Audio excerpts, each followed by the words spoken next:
Welcome to episode 144 of 10 Minute Record Reviews. And this time I'm going to talk about Yes's kind of comeback album from 1983, 90125.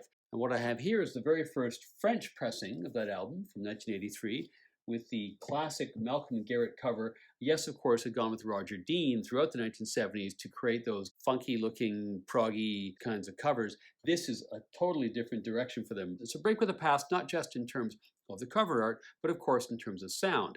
Gone are the lengthy progressive epics. In come shorter, tighter, poppier arrangements and a much harder rock sound based on Trevor Rabin's guitar. Recognizing that Yes's lineup has changed extensively over the years, it's tempting to attribute the change in sound to a change in personnel. That's not really the case. Although there were something like 19 or 20 full members of Yes at various points in history, in the 1970s, their classic period, there were really only 6 or 7 musicians who were core members of the band during that particular period. And of those 6 or 7, 4 of them are actually on this record. The classic 70s lineups, of course, always included John Anderson on vocals, Steve Howe on guitar, Chris Squire on bass, either Tony Kaye or Rick Wakeman on keyboards, and Bill Bruford or Alan White on drums. Of those players, Anderson, Squire, Kaye, and White are all present, and the only substantial change from the 70s lineup is that Howe has gone on guitar, and Trevor Rabin, the South African guitarist, has come in to replace him. And Rabin's presence, along with Trevor Horn's production, provide real impetus for a change in direction. At the end of 1980, Yes was coming off the tour to support their 10th album, Drama, which had come out earlier in the year. John Anderson had just left to be replaced by Trevor Horn. Anderson had gone to do a solo career, and Geoff Downes had come in to replace Rick Wakeman on keys. The Drama tour had not gone very well. The new members, Horn and Downes, had not been well received by fans, and the group broke up in early 1981 with the various members going their separate ways.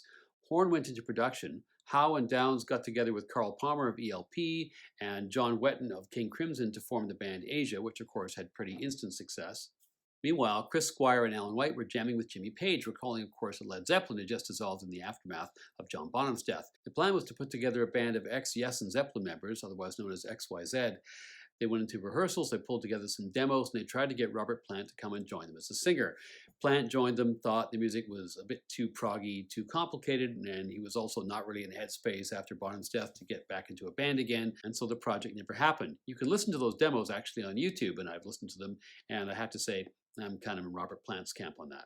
So the upshot of all of this is that Yes as a band is basically a non-entity as we come to the early part of the 1980s. That would change, however, when Trevor Rabin came onto the scene. Rabin is a guitarist who is also the principal songwriter for Rabbit, who were probably the biggest band in South Africa in the 1970s, released 3 albums to kind of moderate acclaim, but because of the apartheid regime and the ban on South African bands touring, there was really nowhere to go. And Rabin, who had already taken some heat from the authorities for writing anti-regime lyrics to some of Rabbit's songs, realized that there was no future for him as a musician in South Africa, and so he left for the UK.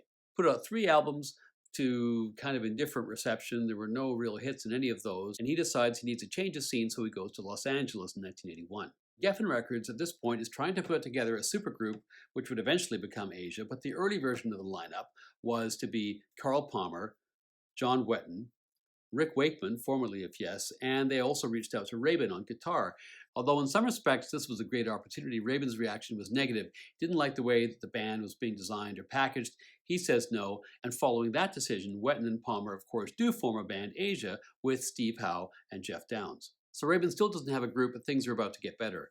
Chris Squire and Alan White, who of course had been with Atlantic Records when they were with Yes, are still represented by Atlantic, and a guy called Phil Carson, who was an A&R guy and exec with Atlantic, is trying to find them a band.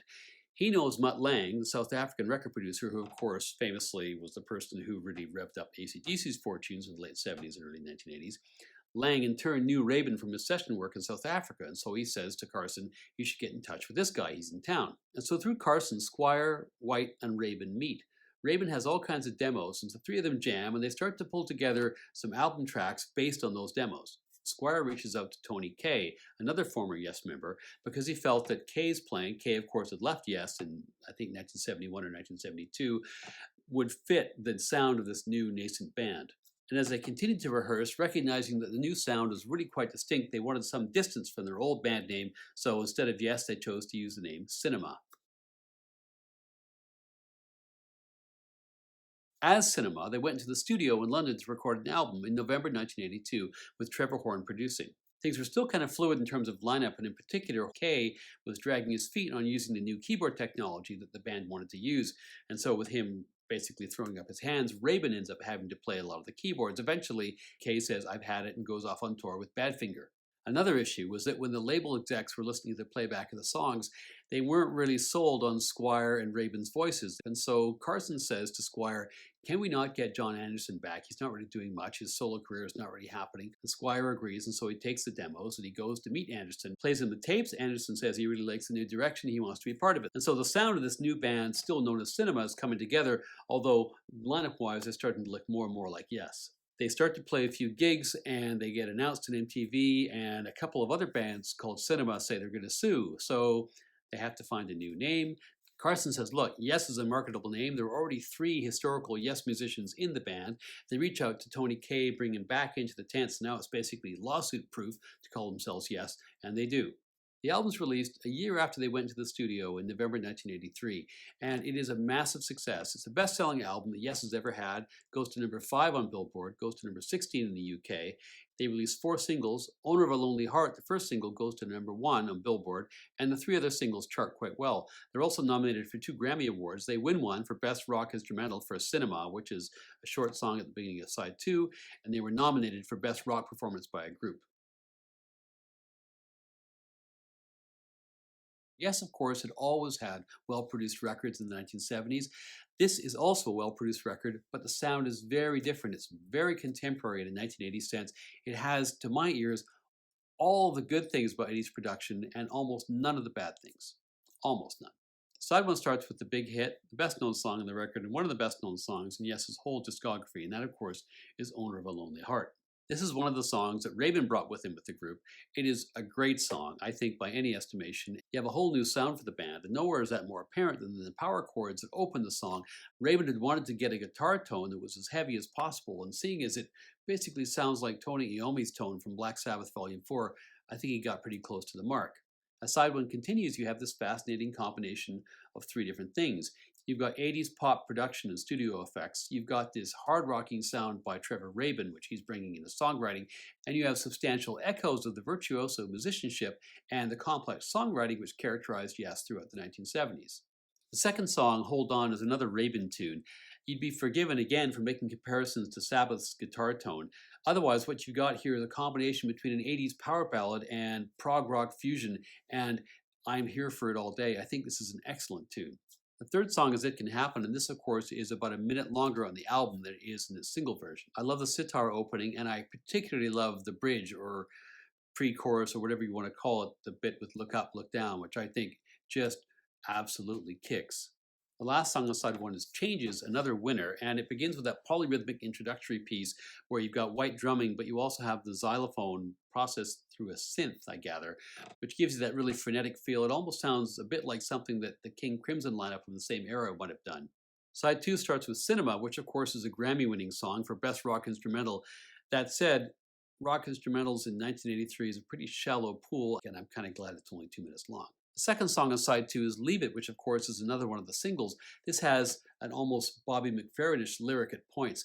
The chorus is as 80s as it gets, but overall I think this song is super catchy. It's almost what you might call barbershop prog at points. We get now to some of the deeper cuts in the album with Our Song, which is a celebration of a concert which I guess I felt was fairly memorable in Toledo, Ohio.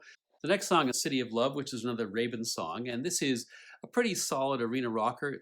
Unusually, compared to the rest of the record, it actually suffers from the sins of 80s production, and by that I mean that big reverb, cavernous sound which kind of drowns the music. The last song, Hearts, is a group composition which takes us about as close as any other song on this record to their classic 70s sound. It's not really the Yes of Yours Is No Disgrace or Starship Trooper or any of that sort of stuff at all, but it's still really good, and it is largely the work of those same musicians, so you have to say this is a Yes record, and it's a good Yes record. Very clearly, in addition to Horn's production decisions, the major difference is made by Rabin, who makes them a ballsier outfit in terms of sound than they ever were in the 70s. Of the 9 songs on here, there are 5 really excellent songs, 3 pretty strong album tracks, and one what I would consider to be a bit of a throwaway instrumental, albeit one that won a Grammy. Overall, while it's a break from the past, it's one of the stronger albums in their catalog, and I would give it a 4 out of 5.